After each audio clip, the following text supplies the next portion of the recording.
Jakarta, kota yang tak pernah tidur, di mana setiap sudutnya bercerita tentang kehidupan. Di tengah hiruk-pikuk dan kesibukan, ada cerita yang jarang terdengar. Cerita tentang mereka yang berjuang, berkontribusi, dan berusaha menjaga lingkungan di tengah dinamika kota besar.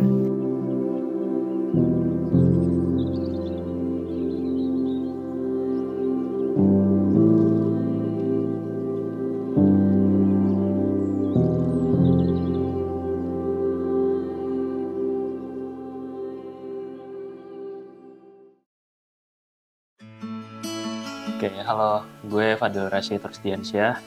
Saat ini gue usianya 25. Untuk pekerjaan, sekarang gue jadi head di Rubber Innovation Lab. Nama saya Muhammad Iqbal Firdaus Pandapotan. Saya salah satu PPSU yang bekerja di Lebak Bulus, Cilandak, Jakarta Selatan. Nama saya Entum. Sebelumnya saya ya di kampung lah, menganggur. Juga temen ngajakin ke Jakarta sebagai mulung. Gue sehari-harinya ngantor, kerja, kadang pulang pergi, kadang gue nginep di mes. Jadi kantor gue tuh ada mesnya. Nah, kalau misalnya gue dari rumah, biasanya tuh berangkat jam 7:30 menuju jam 8 gitu deh. Nah, jam 8 kurang gitu.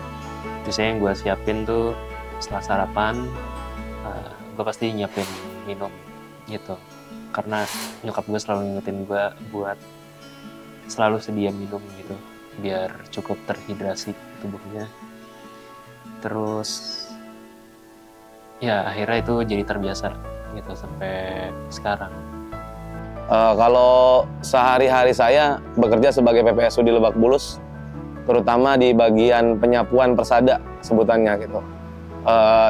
Di surat tugas saya ditugaskan di daerah Karangtengah 1 yang berada di lingkungan Lebak Bulus tersebut. Kalau untuk tantangan terbesar selama jadi PPSU ini ya menurut saya pernah di bagian saluran, mungkin termasuk itu yang menurut saya lebih berat gitu. Karena ya kita kan bermain dengan lumpur, ataupun ya kadang juga kita ada pembongkaran rumah-rumah di atas saluran-saluran air, pembongkaran bangunan-bangunan liar gitu. Diajak ke Jakarta ya disuruh nyari barang bekas ya terus. Dan saya dari 2004 sampai sekarang itu nggak netep. Dulu di Cilandak, ya terus di Blok M, terus pindah lagi ke Lebak Bulus, pindah lagi ke Bekasi, ke Cakung, di mana aja lah. Ini terakhir di sini. Dari gedung tinggi hingga jalanan kecil, dari ruang kantor hingga trotoar kota, kita semua adalah bagian dari ekosistem ini. Pengepul itu emangnya nggak milih-milih, apa aja laku. Mau botol beling, mau kaleng, mau besi, mau kardus, mau putihan, mau aqua. Itu semua diterima sama bos. Sisi pemerintah tuh pengen mengurangi dampak plastik lewat jalur sistem. Cuman ada pihak yang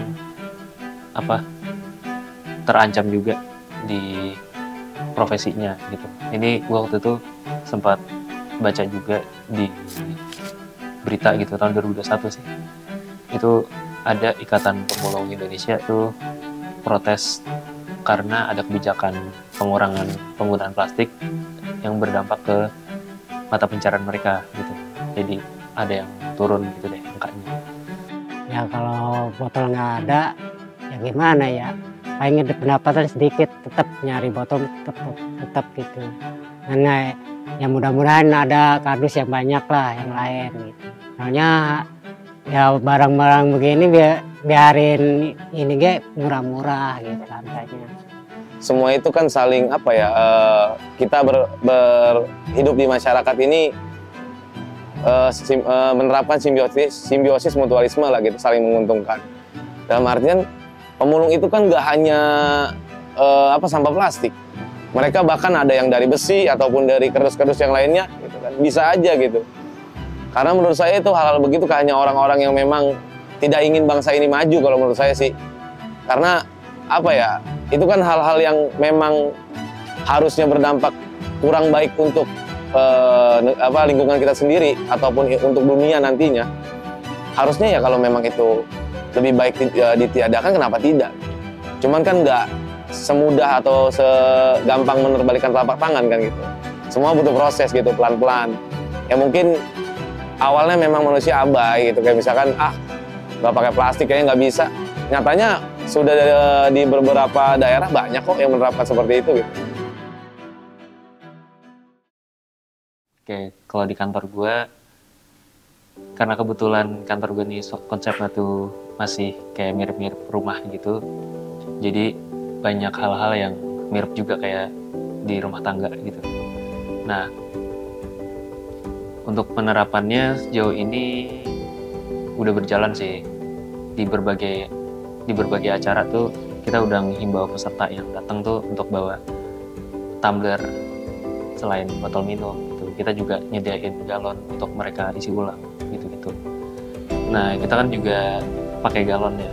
Nah, itu juga udah mulai di reuse jadi pot atau jadi vas bunga segala macam gitu. Tapi kalau dikatakan komitmen mungkin belum 100% gitu ya, baru di angka 60% lah gitu. Pengennya sih bisa lebih komitmen lagi untuk tadi ya, manage waste-nya itu di kemana itu. Kalau menurut saya dampaknya itu ya apa ya, saya merasa ketika saya masuk di PPSU ini ya lebih berkah lah, karena kita membantu masyarakat gitu kan, mengabdi di lingkungan sendiri, bisa dibilang di tanah kelahiran sendiri gitu. Kita bekerja, kita bisa membantu masyarakat, banyak masyarakat yang merasa senang, terbantu. Ya dampak positifnya kita juga ke diri kitanya lebih enak, badan juga yang biasanya kalau pagi kita belum gerak, ini udah bisa gerak, udah nyapu, udah keluar keringat gitu kan. Tanpa olahraga kita udah keluar keringat gitu, itu udah termasuk olahraga juga gitu kan. Karena orang-orang masih pada tidur, kita udah kerja. Pengen saya malah ya ada bantuan dikit, jangan sampai pemulung itu disisihin gitu, pinggirin, sama-sama ngebantu kan, bersihin kota. Kalau nggak ada pemulung mungkin ya sampah numpuk lah. Pokoknya jangan sering ganggu aja. Pemulung itu biarin kata orang hina, tapi kalau masalah ngambil barang bukan lain itu nggak pernah sih, nggak ada. Pemulung itu asli semua, mungut dari sampahan, nggak ngambil barang-barang yang nggak dibuang diambil, nggak. Mereka mungkin hidup di dunia yang berbeda, namun mereka terhubung oleh satu tujuan, menjaga lingkungan. Di tengah kehidupan yang penuh tantangan, ada harapan dan usaha yang tak pernah padam untuk menjaga lingkungan. Mari kita belajar dari mereka, dari keteguhan hati dan langkah kecil yang mereka ambil, karena pada akhirnya bumi adalah rumah kita bersama. Dan masa depan lingkungan ada di tangan kita. Inilah cerita tentang harapan, keberanian, dan upaya tak kenal lelah untuk masa depan yang lebih baik.